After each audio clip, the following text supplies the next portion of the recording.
দুজন ল'ৰা আমাৰ মাধৱ খৰেল আৰু যাদৱ খৰেল তেওঁলোকে পিতৃৰ নামত কৃষ্ণ খৰেলৰ নামত তেওঁলোকে তিনিটা বিষয়ক লৈ পেলাই এটা NGO এটা আজি অপেনিং কৰিছে বা ইনগৰেশ্যন কৰিছে।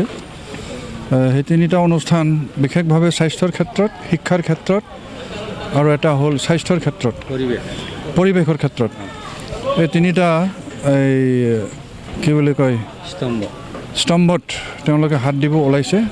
এই তিনিটা যিটো বস্তু জীৱনৰ কাৰণে, মানুহৰ কাৰণে, এজন ব্যক্তিৰ কাৰণে যিটো দৰকাৰ, বাচি থকাৰ কাৰণে যিটো বেছিকৈ প্ৰয়োজন বা প্ৰয়োজনীয়, সেই তিনিটা বস্তুতে তেখেতসকলে হাত দিছে।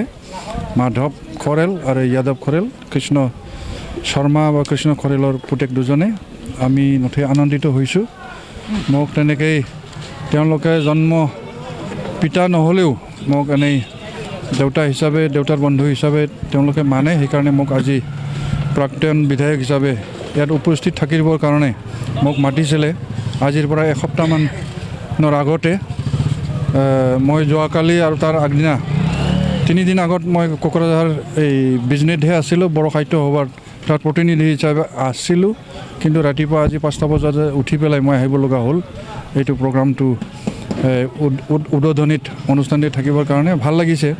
আৰু ৰাইজৰ যিখিনি উপস্থিতি, ৰাইজৰ যিটো উৎসাহ উদ্দীপনা বা ৰাইজক তেওঁলোকক যিটো আশীৰ্বাদ দিছে, নিশ্চয় তেওঁলোকে এই তিনিটা স্তম্ভত যিটো হাত দিছে সেইটো নিশ্চয় ফলৱতী হ'ব।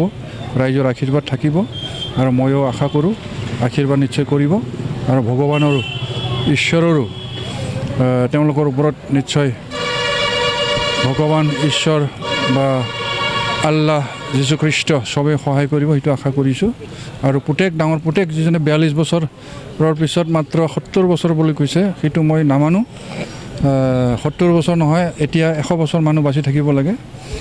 মইতো এই জাপানৰ 110 বছৰ, 115 বছৰ, সেইটোহে মই সদায় হিচাপ কৰি থাকোঁ। সেই গতিকে মই ৰামদেৱৰ শিষ্য হৈ পেলাই, সেইটো মোৰ পতঞ্জলি এটা আছে, ৰৌতা আঞ্চলিক পতঞ্জলি কমিটি আছে। মোৰ ছাত্ৰবিলাক প্ৰায় 70+ আপৰ মোৰ ছাত্ৰবিলাক আছে। সেই গতিকে 70 মাত্ৰ নহয়, যিজনে আজি তিনিটা স্তম্ভত হাত দিছে, মাধৱ খৰেল 70 বছৰ নহয়, 100 বছৰ বাচি থাকিব আৰু সমাজৰ কাৰণে এই তিনিটা স্তম্ভত কাম কৰি যাব, সেইটো আশা কৰিছোঁ। NGOৰ সেইটো নন গভৰ্ণমেণ্টেলটো চৰকাৰে দিবও পাৰে, কৰ্মৰ ক্ষেত্ৰ চাই পেলাই চৰকাৰে দিয়ে, সেইটো আমি দেখা পাইছোঁ।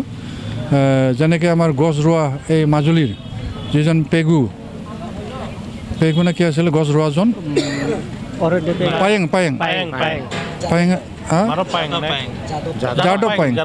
যাদৱ পায়েঙে তেখেতে অকলে হাজাৰ গছ ৰুইছিল। এতিয়া হাজাৰ এতিয়া জীয়েকজনীও ৰুই আছে।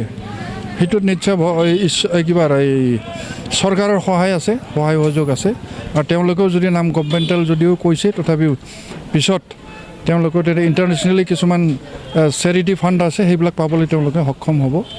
এতিয়া যুক্তৰাষ্ট্ৰৰ কথাই কওঁ, আমেৰিকাই কওঁ বা ইউৰোপ ইউনিয়ন কাণ্ট্ৰিত তেওঁলোকৰ তেনেকৈ চেৰিটি ফাণ্ড থাকে, সেইবিলাকত এপ্লাই কৰিলে নিশ্চয় তেওঁলোকে নন গভৰ্ণমেণ্টেল। ইণ্ডিয়া গভৰ্ণমেণ্টত তেওঁলোকে এপ্লাই নকৰিলেও তেনেকৈ সন্তুষ্ট হৈ পেলাই ৰাইজৰ কাৰণে কাম কৰিছে। বিশ্বৰ শান্তি বা সুস্বাস্থ্য ৰাখিবৰ কাৰণে তেওঁলোকে কাম কৰিছে। সেইটো ক্ষেত্ৰত নিশ্চয় নন গভৰ্ণমেণ্টেল হ'লেও এই চেৰিটি ফাণ্ড থাকে, তেওঁলোকৰ পৰা সেইখিনি সহায় পাব বুলি মই আশা কৰিছোঁ। আপোনালোকক ধন্যবাদ জ্ঞাপন কৰিছোঁ।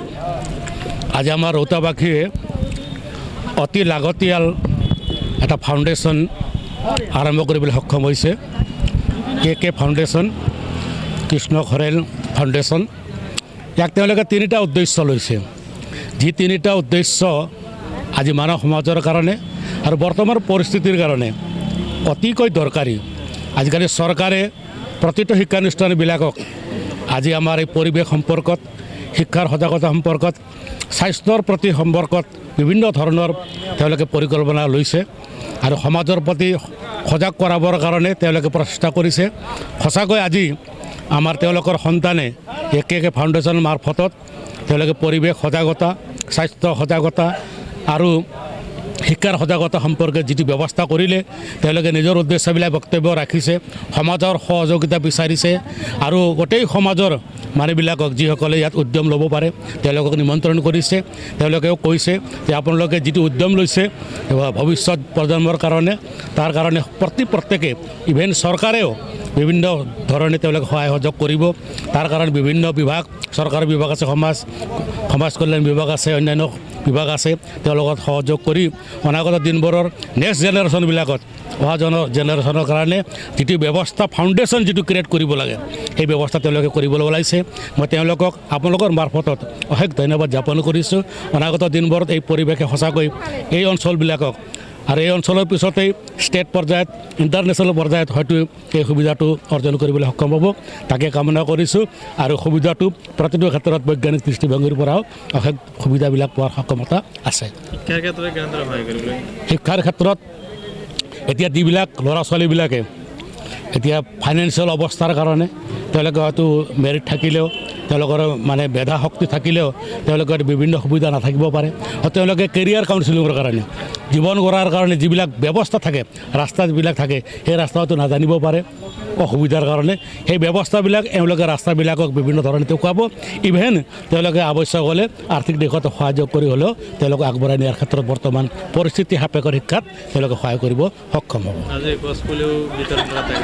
হয় এই গছপুলিটো আজিতো পৰিৱেশৰ উৎকৃষ্ট যিটো প্ৰচেষ্টা পৰিৱেশ অক্সিজেনৰ অভাৱত গছ গছনিৰ অভাৱত যিটো পৰিস্থিতিৰ উদ্ভাৱন হৈছে আমাৰ ইমবেলেঞ্চ যিটো ভাৰসাম্যতাহীনতা পৰিৱেশৰ সৃষ্টি হৈছে তাৰ একমাত্ৰ ৰক্ষা কৰাৰ উদ্যমটো হৈছে বৃক্ষৰোপণ অক্সিজেনৰ এটা পৰিৱেশ আনিব সুৰক্ষা কৰিব এইটো আটাইতকৈ গুৰুত্বপূৰ্ণ বিষয়টো এটা গোটেই বিশ্বব্যাপী পৰিৱেশ সংৰক্ষণৰ ওপৰত গুৰুত্ব দিছে আৰু তাকো এওঁলোকে ব্যৱস্থা কৰিছে